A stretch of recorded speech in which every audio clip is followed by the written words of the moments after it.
Good morning. So today I've got to do the front brakes on the Suzuki Wagon-r. It needs disc sand pads. It's absolutely freezing today, so I'm going to jump straight into it, get it jacked up and get the wheels off. So with the wheel off, you can see this disc really needs doing. There's quite a lip there. Back seems flush. And not a lot of pad left. So yeah, really did need to be done. So first thing I'm going to do is take off the caliper. That's these, what size are they? 13mm bolts, I guess. Oh, it's going to be 12, isn't it? Because it's Japanese. No, 13. Okay, so I'm going to pop the caliper off, and then the carrier needs to come off. And these are Torx bolts for some reason. Way ahead of you, Suzuki. Because I've got my e-Torx sockets here. What was that going to be? I'm going to guess 18.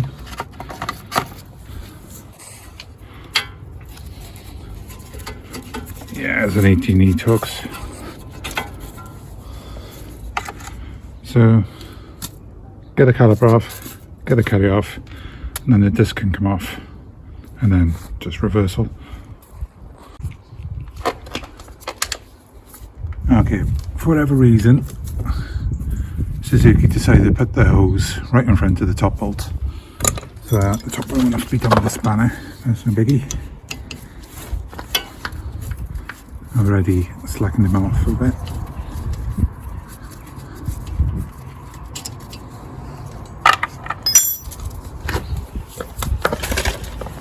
Now the bottom one is there.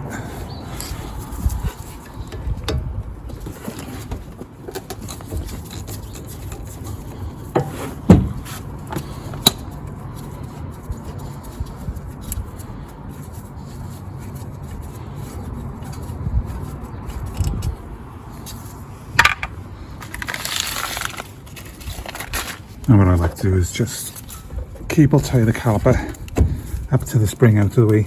Just keep any tension off the hose.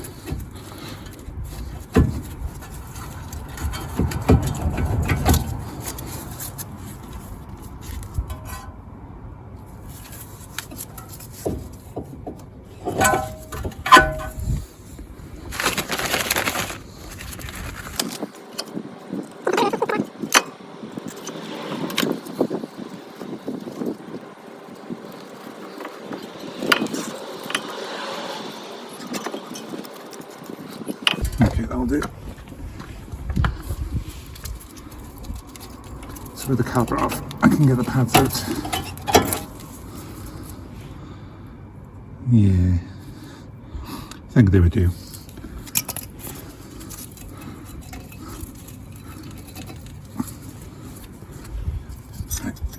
Normally I wouldn't do this, but both discs and pads have been changed, so I'm not going to be too precious.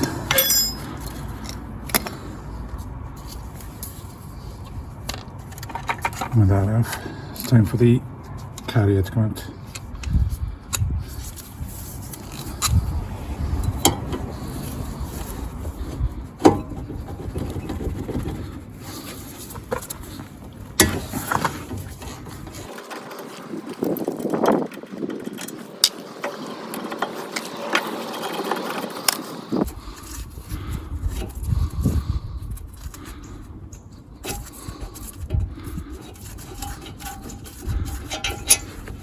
In case you haven't seen them, that's the Torx bolts. And now the disc should just get off. There it goes.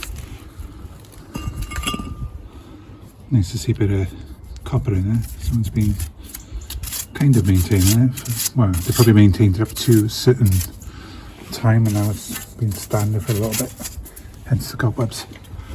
So I'm going to clean this up now and then start putting it all back together. So I've cleaned off this area and I've given the hub a thin smearing of copper grease, and now it's just time to put everything back together.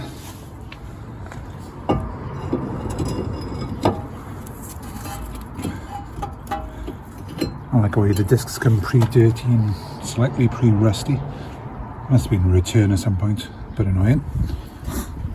I'm gonna clean up the carrier. Anywhere where there's metal going to be moving, so the pads go in and out. Make sure it's free from rust. Wouldn't hurt to give it a quick smear of copper grease over.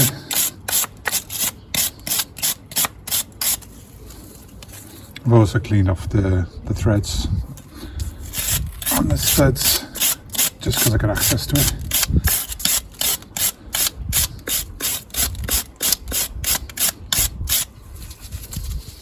Maybe I'll give the whole thing a quick brush.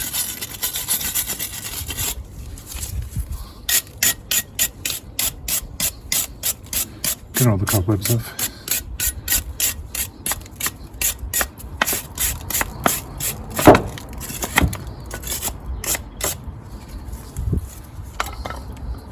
Quickly inspect the pins. They're moving nicely.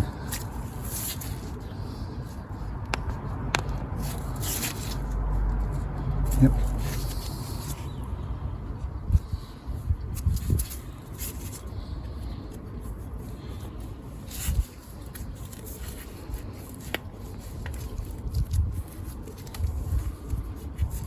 Don't go overboard with this stuff, just give it a quick smear.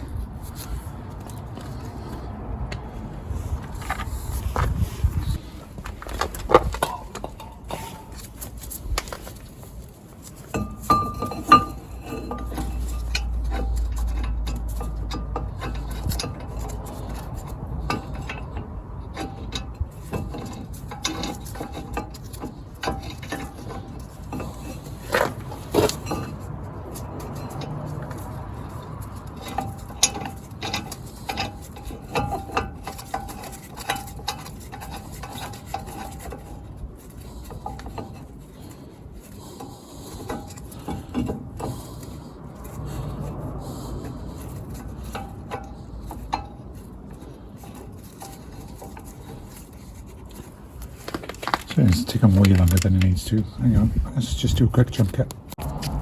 Okay, I just needed to figure out what was going on there. It's quite a flat bottom on his bolts, so it was trying to cross thread. So I prefer, like, you know, when they got a bit of a rounded end and they find their own way in. But got there. So pop these in.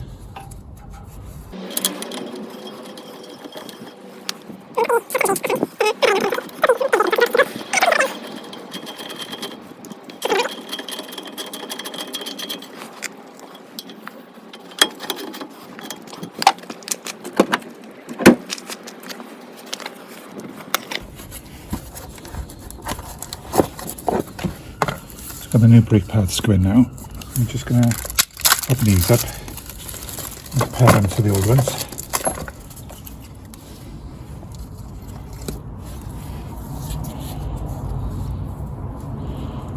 Yeah, they are the same, it's only that spring clip is different. It's not the only thing that's different. It's a nice difference. Okay, let's pop these in.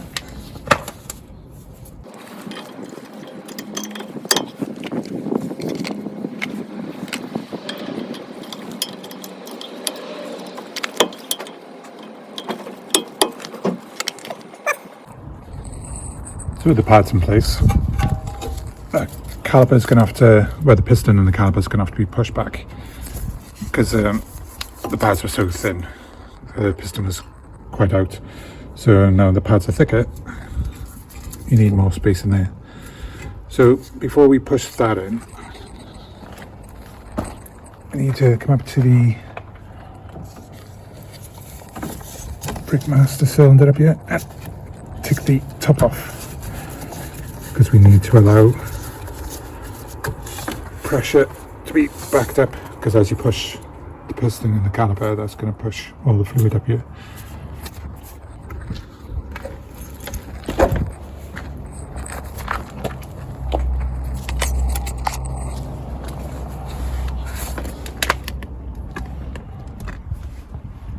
Yeah, I'm going to use my brake kit here, but you don't need anything like this.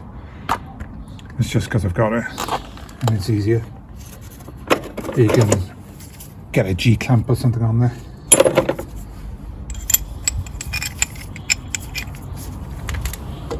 So that goes a minute.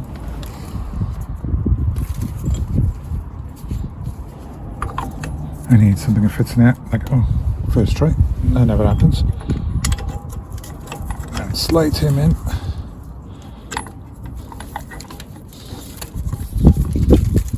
And then just start turning.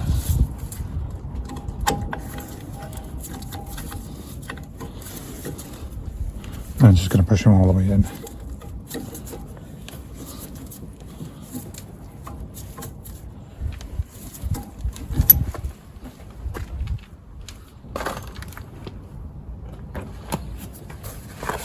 I was just checking the brake reservoir because I don't want it overflowing up there.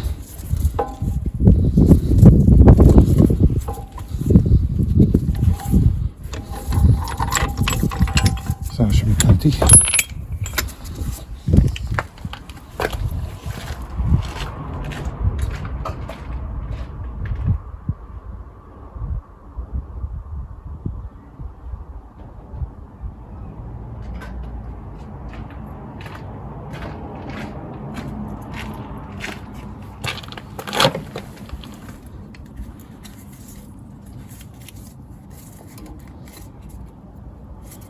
I just release this caliper now. Oh.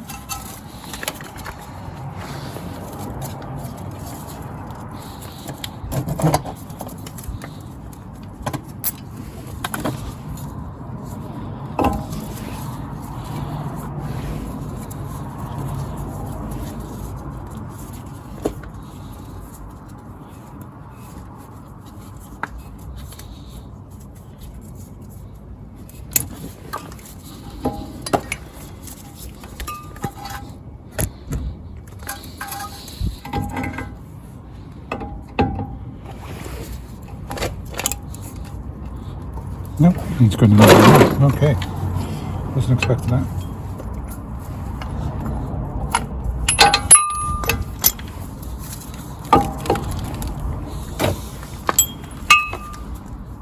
I'm just going to wind him in a bit more.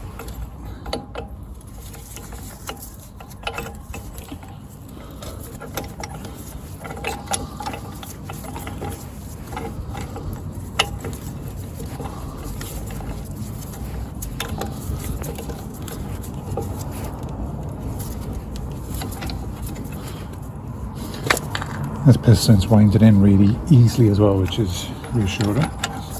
So now that's working okay.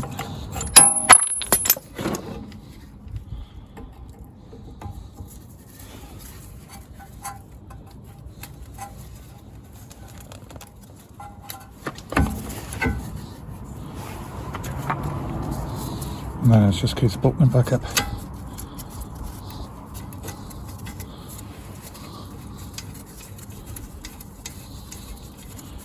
And again, I'm just going to put up the torque setting because I haven't got it to hand.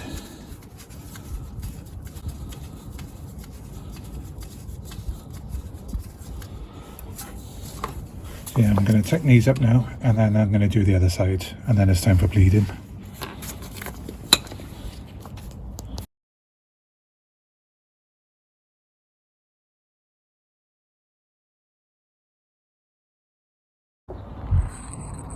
So this is my Biddy No Mates method of bleeding the brakes. So I got this cheap kit from Halfords. There used to be just a hose, but this one's actually got a valve in the bottom of it. One way, can't talk in this cold, one way valve for the bottom. And I also like to have the hose like down into fluid as well, just so it's not like pulling air back through. So if something does go back through, it's going to be fluid and not air. So I'm gonna like to have this higher than the bleed point as well. And what I'm going to do now is just crack that off and then just start pumping away at the brakes. And I'm going to point you at the hose so you can see what's happening. So that's open.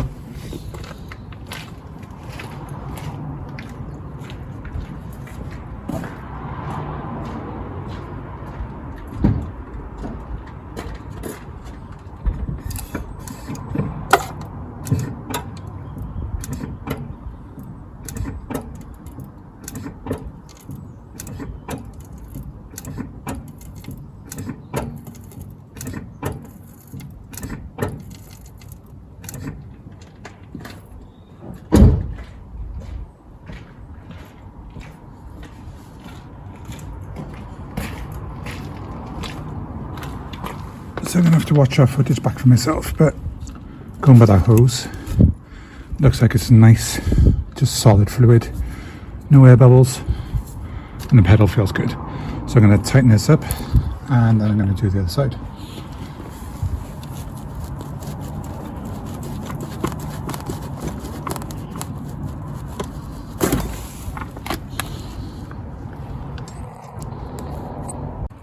So just before finishing off, I have topped up the brake fluid because I bled quite a bit out just to be on the safe side, and it was looking a bit old anyway, so it wouldn't hurt to partially refresh it. So that's everything put back together, and now I'm going to take it for a test drive just to double check everything. So I'm going to leave this video here and say thanks for watching, and if you want to see any more, please like and subscribe. Right, cheers.